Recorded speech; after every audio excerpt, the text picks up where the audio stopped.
Namaste.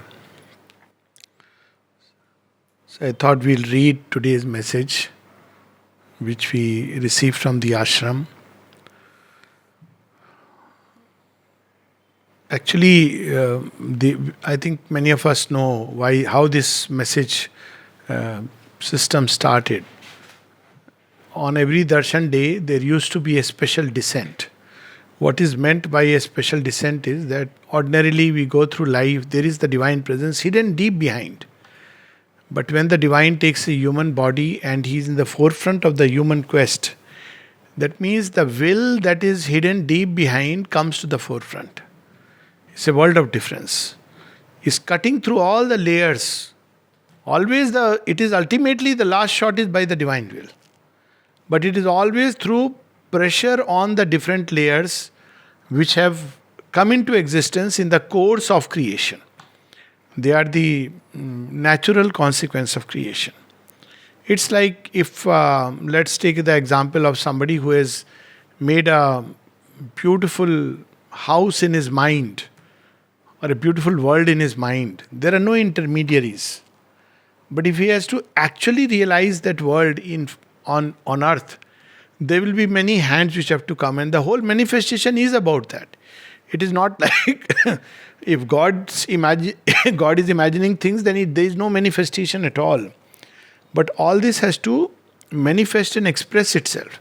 So just like when you have an image in the mind and you have to actually create it on earth, there will be many persons. Somebody you will tell the image, they will make a little sketch or blueprint. Then you will involve a contractor, next level.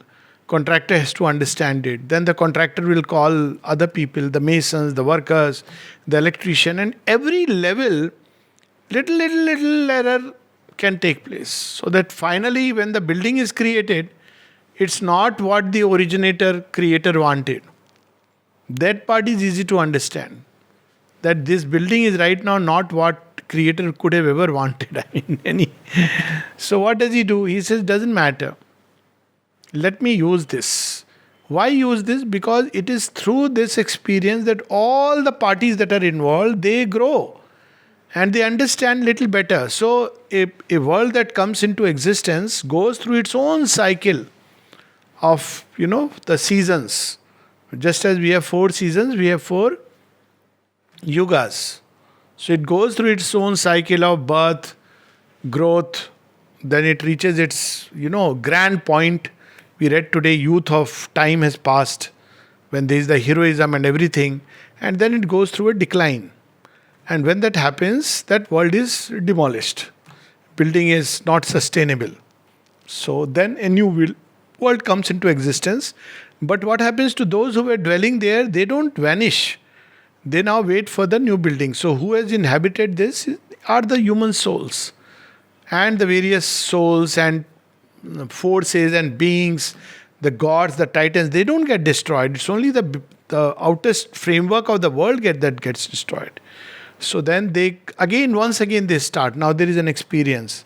So it becomes a little closer. Again, because these layers are not changed, so little deviation takes place. And then again the same process goes on. But in this process, sometimes before it can complete its full cycle, there is because of various reasons, it goes into a doomsday mode. You can take 2 examples, like during the coming of the avatar Parshuram. He comes at the end of Satyug. And that time itself, you see, there are arrogant human beings who just don't care the least about other people's sensibilities, and he comes to keep things once again in balance, checks and balances. Again we see with Lord Rama and of course Shri Krishna. So sometimes during this phase also, it runs the risk of complete demolition and dissolution. At that point of time, the divine takes a human body, he comes into the forefront, sets things right, and then once again it continues. So, as the mother says, 6 cycles have taken place so far. And this is the 7th cycle of creation, and she has assured us, it is there in prophecy also, that this is the seventh cycle, it will not undergo dissolution. Means no pralaya this time. So, if pralaya doesn't have to be, what the divine has to do? There has to be a way and means by which this building without demolition can keep on undergoing the change that is needed for its, to accommodate the new things which are coming. So that means a new material. We can take an example from the human body point of view. So we call diseases and this and that problem. So what is the normal solution? Diseases are coming from outside, solution from outside. But if you go a little behind the surface, then you see there are challenges. Why all these forces are allowed? And what are they challenging? They are challenging the human body, the human being, but most of all the body. Because it falls to the challenge of diseases. So ultimately, what is the master plan behind it? The body must bring out of itself capacities by which it can become spontaneously immune. This is the basic logic behind all these challenges. So, that's the first part of it, body becoming spontaneously immune. Now, how does the body itself evolve to that point? So, Sri Aurobindo reveals to us that the first thing to change is the consciousness. That changes inside. First thing. And that's what happens with animals also, but it's an unconscious process. When they face with challenges, anguish, and all this is going on inside. So, the first thing that begins to change is the consciousness. And then as the consciousness changes, the body becomes inadequate.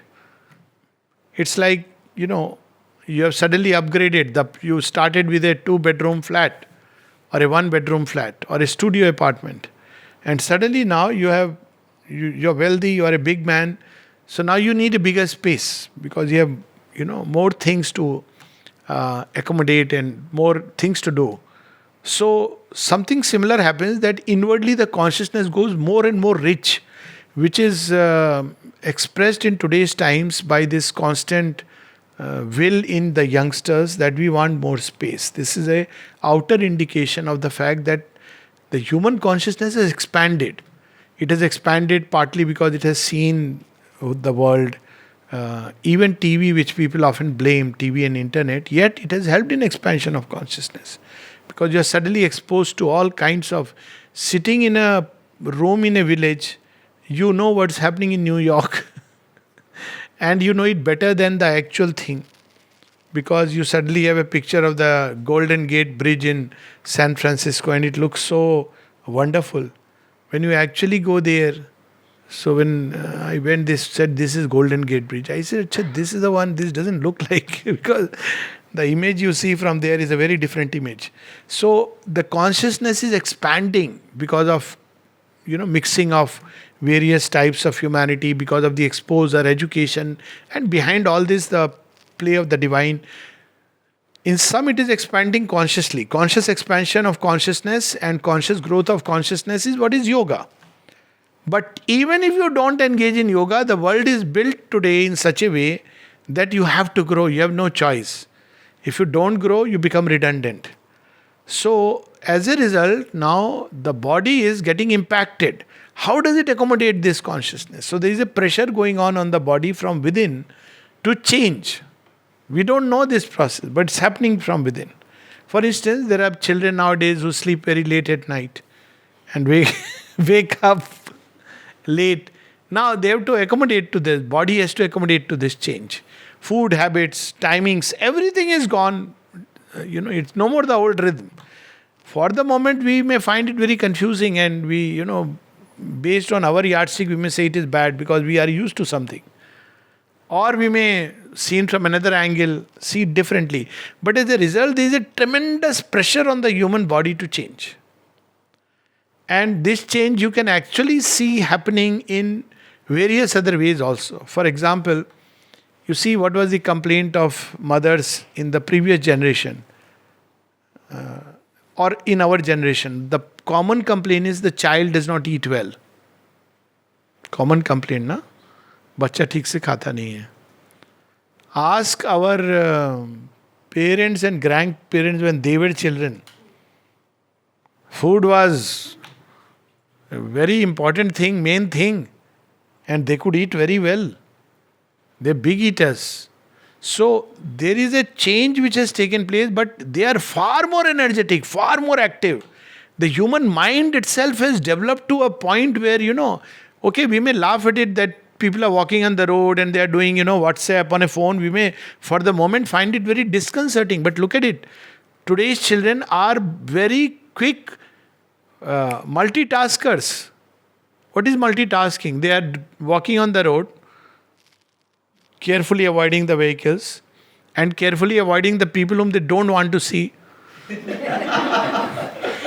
At the same time, they are doing this, thinking. They also have a, Bluetooth. So don't think they are listening to something, talk is also going on. And when they want to respond, they will say yes. When they want to respond. All these things are going on simultaneously and they are walking. It's not to say that you should do this. But the fact is human consciousness is advancing at a level which we can't imagine. I mean, we had never imagined that man could go into Mars. Even moon was blasphemy. For one group of religion, moon was, half a moon was on the star, with the stars. For another group of religion, he is seated on the head of Lord Shiva. How can somebody go to moon? I remember these discussions used to take place, not realizing that moon is the spiritual mind of which the earthly moon is a symbol, or the physical moon is a symbol. But anyway, so this, because of all this new knowledge, it has burst beyond its seams. And then you have all these challenges coming from outside, the two great war, the illnesses, all kinds of illnesses.